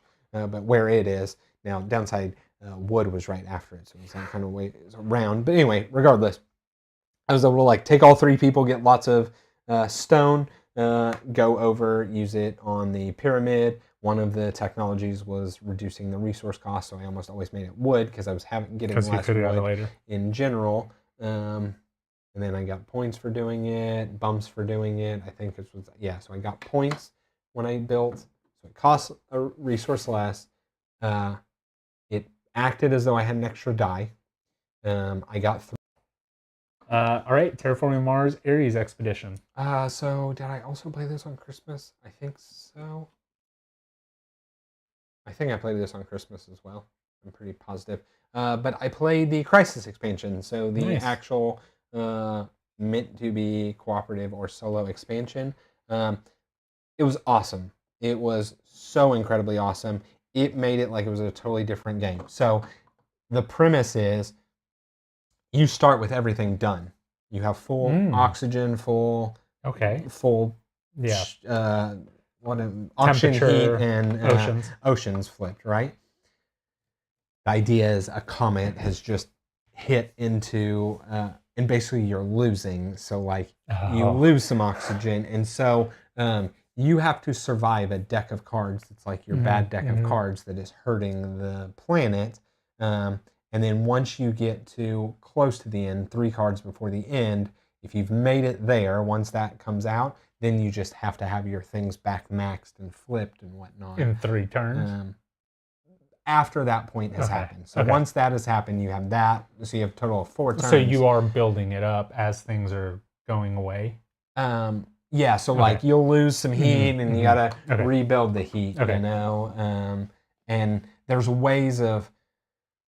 So those cards, like the deck of cards, when you flip it, something immediately happens, right? It's whatever. I don't know. ocean, lake has dried up, right? And so you have to reflip one of the ocean tiles. And then it has a condition that will say like 2 times two crisis markers are put on this card. And to clear the crisis marker, you have to play a green card, right? And so you have to play 2 green cards to clear it, but every upkeep, something else ticks down, right? So while that card's out, your temperature's ticking down. So you have this one that you're wanting to play green cards, and this one here, you have to play something that has a space symbol, and this one here, you have to raise the temperature 3 steps. And so you have a whole bunch of these, and it's balancing that out of like, oh, I need to clear that one because that what's happening, when the upkeep comes is real bad there. Yeah. It's just like mitigating all these disasters. Honestly, felt like an entirely different game. Yeah, that doesn't even sound like. And that's what I thought was so cool. Like, still the same mechanics, still playing the card, choosing the action. Everything about that is 100% the same, and it felt like an entirely different game, to the point that I think both like the regular solo and this like still both stand viable. Yeah, as something to play. Just very, very cool. That's awesome. Up next is Terraforming Mars: The Atoma. So right over here, I did have this one on my table for pretty much the entire first half of December. I really like this solo. It simulates a 2-player game very well. I have yet to beat it, which is a little bit unfortunate, and I know exactly why. It's the milestones and awards. The bot claims those milestones and awards instantly, almost instantly. Yeah, like as soon as it can, it's going to claim them. And so when you're playing with a person, you got to play the app more. The app has made me go. Is the milestones the like? The milestones. Which one is the end of the game? Awards. Okay, so the milestones. The bots go for those things by like Gen 3 to 5. They're all gone, right? And so I've played that app so many times that like I know I've got to get milestones are going to get taken. I got to get those, right? I got to have 8 coins and be gunning for. Well, and so it changes their milestones a little bit too, right? So like, okay, so how it plays the cards is you can do drafting, and it has draft priority and all that kind of stuff too. But like, it will play on one round. On the first round, if you're playing with Prelude, it plays 8 cards. 8 cards. So like, one of the milestones or the awards is... It has its own cards, or it's playing... No, it's playing... So it's playing the normal deck of cards. So it has its own... Will it play any card? Yeah. Regardless of... So what it does is it has 8 cards that are like event cards for that round kind of thing. And then it's going to draft 3 cards plus one of those events. So it has 4 cards every round. For Prelude, it plays 8 the first round. But normally it has 4 cards. Every single, I forget what they're called, but like the steel, titanium, space, every tag, it has its own little tracks, and it's going to bump up these tracks on those, whatever tag it is. So it doesn't have to pay for anything. It collects tags. On these tracks, there's like, if your little marker makes it to a city, they place a city. If your marker makes it to a temperature, it raises the temperature. It raises terraforming, all that kind of stuff. It's really easy to run. But for like whoever has 8 steel buildings, I forget what they're called. You know what I'm talking about? Whoever has 8 brown buildings, right? They could get that by the second round easily by just playing all those cards, right? At the very end for the awards, it's whoever has played the most blue and green cards. It's going to do that because it's playing 3 every single turn, right? So you have to like be strategic on which ones you want to claim. You're like, I know for sure I can't win that one. I have to try to claim this other one. So I don't know. That is the hardest part of the game. So how do you counterplay that? So you just have to get the other ones first. That's really what it comes down to, right? You have to try to get the other ones. 3 forests or whatever. Yeah, you have to do the forests. You have to do the cities. You have to get up, terraform more than them. Like get more of the terraforming points. I guess it's always gonna have a prescribed, like, it can get Yeah. these, And but it cannot get these early. Yeah. And so, like, it also depends with what corporation you're playing with, because some corporations have a draft preference, right? So, like, some might just want the plant tags. So you're like, well, I know for sure I'm not getting that one, right? Let's do a different one. And it really just depends on the corporations. The events that it has is like for Venus Next. I've been playing with the Venus Next expansion. It's like if it is a even round, bump one of these. If it's an odd round, bump one of these, kind of thing. But I played one where it had a Venus Next corporation, and there was this Venus Next card in it. And generally, like if you bump it for the, I think it's the Government Alliance, is the like in between rounds where you just randomly bump one or whatever. You're not supposed to get terraforming points for it. Anyway, it had this card that did give him the terraforming points for it. So it was just racking those all up. I don't know. Either way, it's really good. It really simulates a multiplayer game. It does feel very similar to like the app where it's just playing stuff, and it's not just doing stuff willy-nilly. It's actually like blocking you. It's putting stuff in the right places, and it's real good. I really like it. Now, will it always play about the same, we'll call it, pace of game? Yes. So, because like I know in the app, right, the bots don't. The bots, sometimes you can have a game that is going to go 13 generations, and you get to build out this big, massive card structure. And then sometimes you got the bots that are like, round one, they're buying heat, and you're like, oh, this is going to be a fast game, so I got to... And I like being able to adapt to that. Is it so do that, it's or it really, will always be, consistent? It's really dependent on you. You are the person that wants to control the pace of the game. Like, it's going to do... Without Prelude, it goes to round 20. Like, if you don't defeat it by round 20, you lose. With Prelude, it's round 18. So it gets points based on mega credits. And so whatever generation... Generation? Yeah, generation. Yeah. The game's going to go that long? Yeah. It can go pretty long. I think it's 18. Maybe it's 16. Maybe it's 18 and 16. One of those. But it's pretty long. So does it not do any of the heat? No, it does. How does it last that long? Some people just, like, if you're not doing it. But the longer that it goes, like, let's say it ends at generation 20, for every mega credit they have, it's like 8 points. If you end it on round, like, or generation 10, each mega credit is like 2 points. I feel like you have to rush the game. So you have to, like, really push it. You don't, I mean, like, you don't have to, but interesting. Yeah, it's good. It's done really well. David Turksey, he's one that did the solo for Teotihuacan, so there's a lot of like if this, if that, and if everything that, else. and everything else. But talking about fan-made solos, this was originally a fan-made solo. Yeah, I'm telling you, fan-made solos are the best. So, yeah.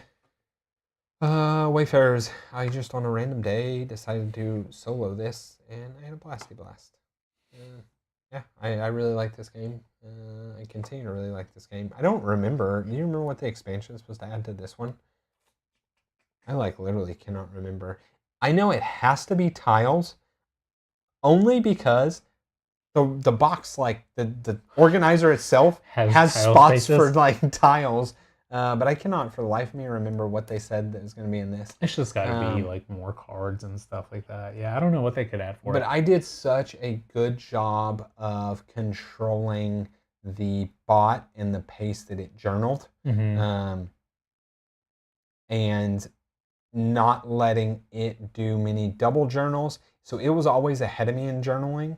And actually, by the time the game ended, I was only about halfway down the entire journaling track. But I was just able to control that, and I was able to do all the things kind of that I wanted to do in it. Yeah, it was a really cool, fun one. I basically built out a strategy where I got a lot of space cards, which I don't typically do.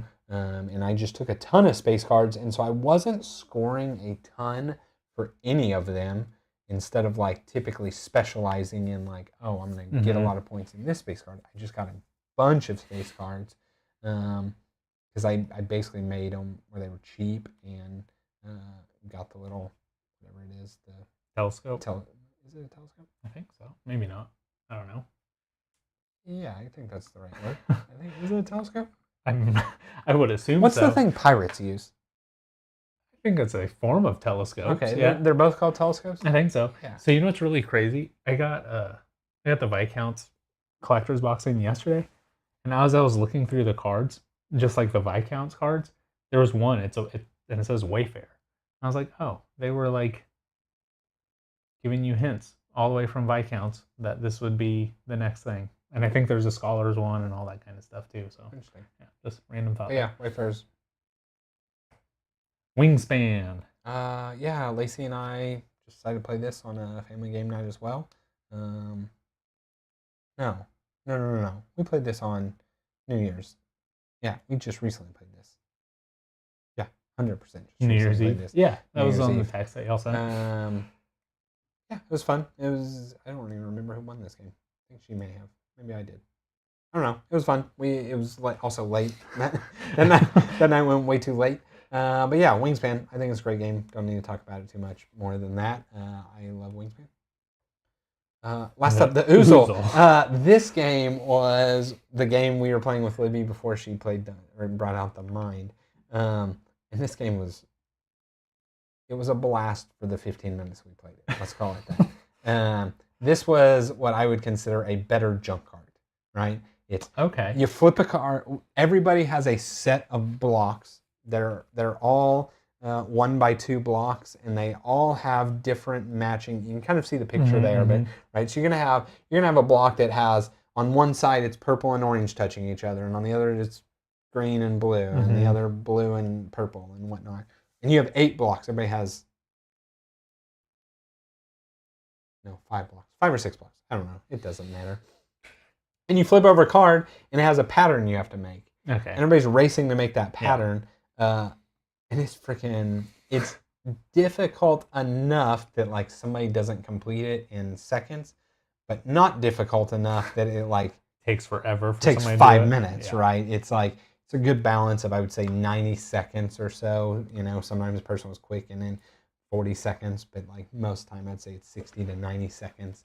I don't know. We didn't even really keep score. I won. Let me tell you that. Regardless of keep score, but I won because I got 2/3 of them. But we might have played 15 rounds, and that was enough. That was the perfect amount for it. You know what I mean? Like it was. I was like, we'll keep this to play exactly in those scenarios. Like all I have to do is hand you 5. Here's your 5. Here's your 5, and tell everybody, make this pattern.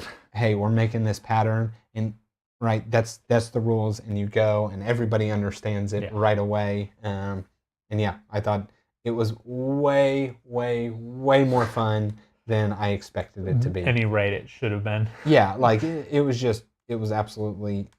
We were laughing and having fun, and it was. Oh, I'm talking way too much about a stupid game, but it was designed really well that like you would get the pattern complete, but all but one piece, and realize like this piece doesn't, right? Because you're rotating all the sides, and you're like, oh crap, this doesn't have the green and the blue together.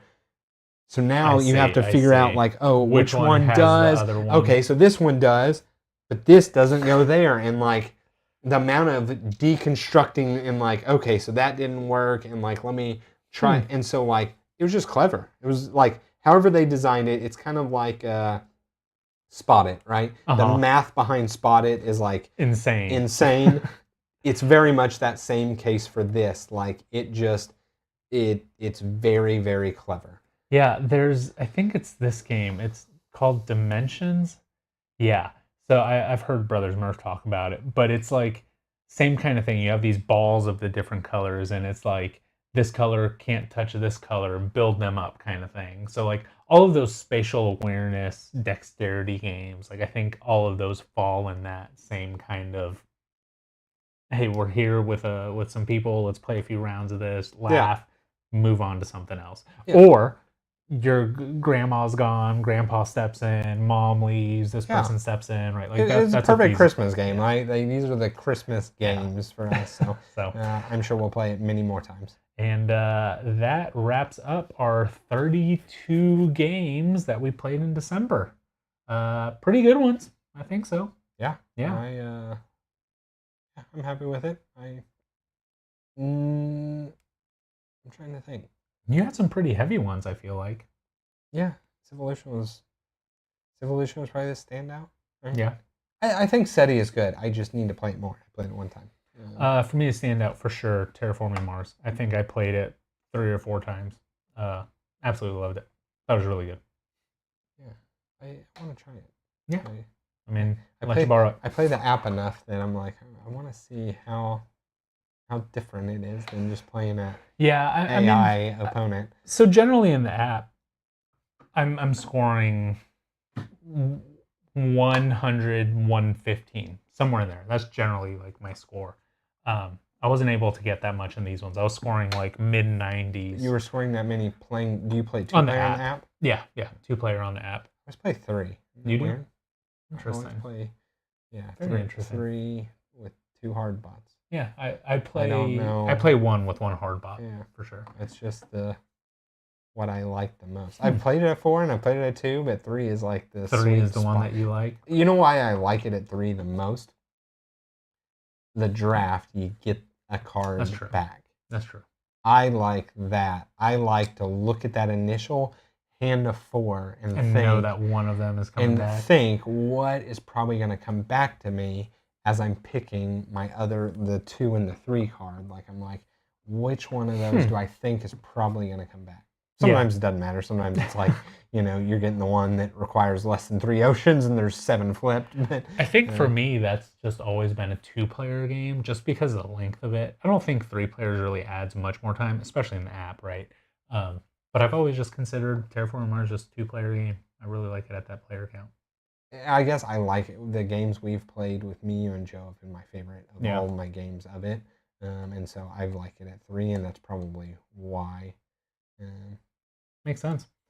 Patrick, you're looking for Tales of the Arthurian Knights, Kingdom Legacy Feudal Kingdom, and Bear Mountain Camping Adventures. I have not heard of any of those games. I don't know, but it was medieval, and then Bear Mountain. I think I may have heard of Bear Mountain, but yeah, I have not heard of the other ones whatsoever. You had mentioned a couple other games that you were looking into. Have you heard anything about those? Let's see. This month we've got a couple things coming up. We'll go ahead and put up our schedule here. We'll kind of move out to the side a little bit this way. But yeah, we were going to do a test stream last week. That didn't happen, obviously, or last Wednesday. Got BGA Monthly coming up on Monday.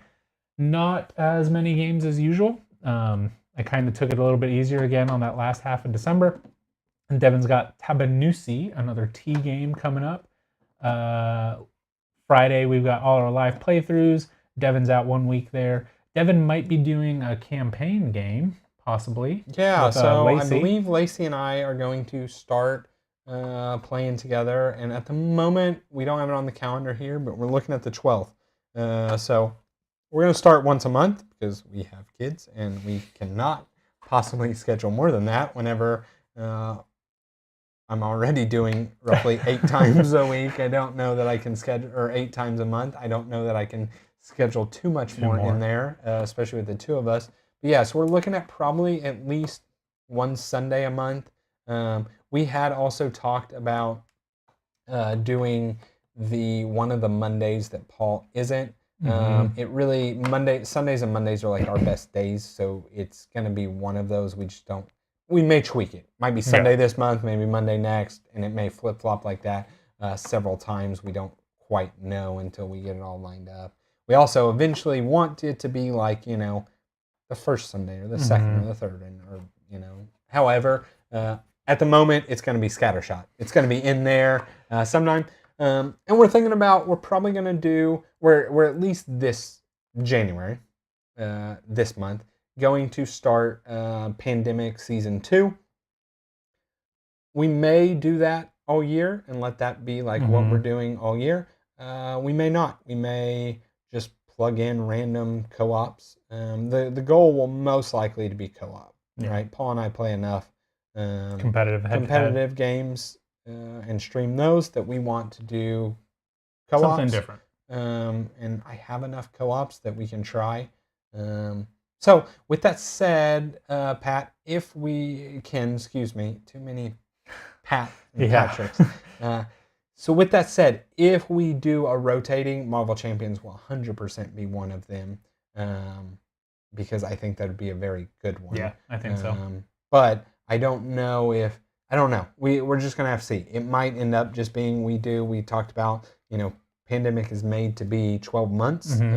We're starting in January, playing January, so we may just let 2025 be pandemic season 2, yep. And us go that way. And Lacey is open if we get it functioning right and working well for our schedule, it being like we'll never be an every week. I know that for sure. We both talked about that. But it might be an every other, in which case, like, that's what we talked about was we would do our campaign would be, the first, and then the third would be just a random co-op type of thing, and then that way you can just keep that going, right? Because we really want to play Clank Legacy 2. That's what really got us talking about this and doing this.